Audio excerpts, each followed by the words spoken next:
Oke ya, kita mulai. Pada pertemuan kali ini kita sudah pada tahap formulasi strategi, yaitu bagaimana menyusun strategi. Pertemuan sebelumnya kita sudah membahas tentang analisa lingkungan, visi misi, sasaran, dan pada pertemuan kali ini kita akan membahas bagaimana menyusun strategi. Matriks SWOT ada 4 kelompok strategi. Yang pertama adalah strategi SO.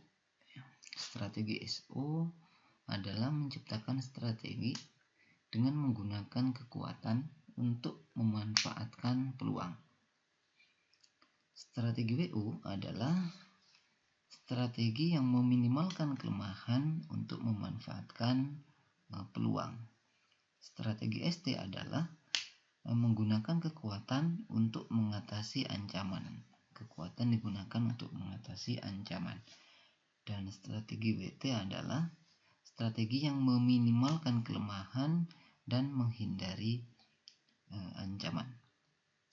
Jadi 4 kelompok strategi ini menjadi panduan bagaimana kita menyusun alternatif strategi berdasarkan hasil analisis lingkungan, baik dari kekuatan dan kelemahan untuk internal dan peluang dan ancaman untuk eksternal, sehingga visi misi bisa tercapai.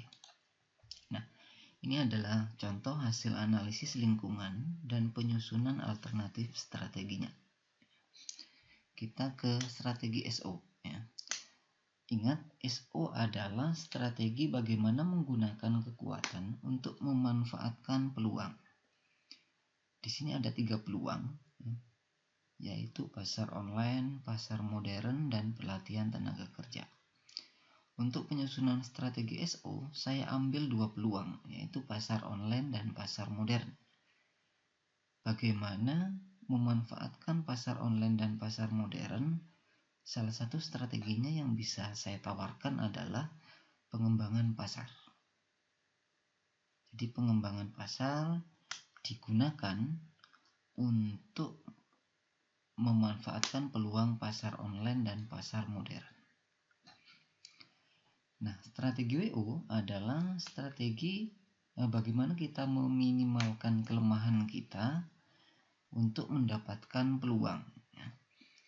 Di sini dari 3 peluang, 2 peluang sudah digunakan di strategi SO, tinggal 1 peluang yaitu pelatihan tenaga kerja. Pelatihan tenaga kerja.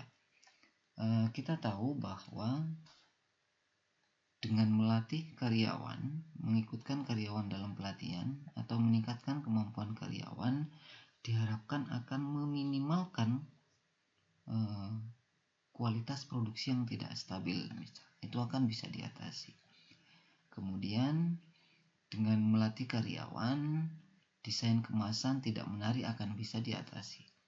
Dengan melatih karyawan diharapkan bisa memperbaiki produktivitas sekaligus memperbaiki kualitas SDM. Nah, di strategi ST itu adalah menggunakan kekuatan untuk mengatasi ancaman. Ada 2 ancaman. Ancaman yang pertama adalah banyaknya produk sejenis yang ada di pasaran.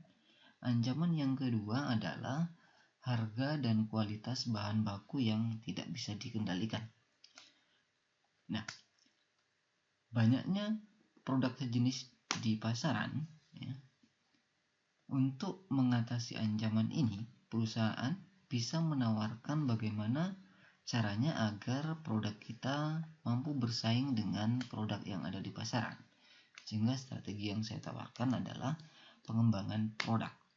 Jadi, untuk mengatasi ancaman produk sejenis yang ada di pasaran, maka produk kita harus mampu bersaing dengan produk yang ada di pasar.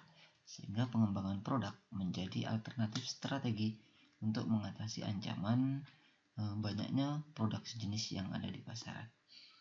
Ancaman yang kedua yaitu harga dan kualitas bahan baku. Harga dan kualitas bahan baku bisa dikendalikan jika perusahaan mampu bekerja sama dengan penyedia bahan baku, sehingga saya menawarkan kerjasama dengan penyedia bahan baku utama agar harga dan kualitas bahan baku bisa dipastikan sesuai dengan kebutuhan perusahaan. Nah, kelompok strategi yang terakhir yaitu strategi WT, yaitu strategi bagaimana meminimalkan kelemahan sekaligus menghindari ancaman. Nah, kita tahu bahwa dengan menyusun dan menerapkan SOP, persoalan yang berkaitan dengan kualitas produksi, berkaitan dengan desain kemasan yang tidak menarik, berkaitan dengan produktivitas yang rendah akan bisa diatasi. Sekaligus perusahaan bisa menghindari ancaman dari produk sejenis yang ada di pasaran. Artinya, strategi menyusun dan menerapkan SOP diharapkan bisa meminimalkan kelemahan yang ada sekaligus bisa mengatasi atau menghindari ancaman yang ada di sisi ancaman.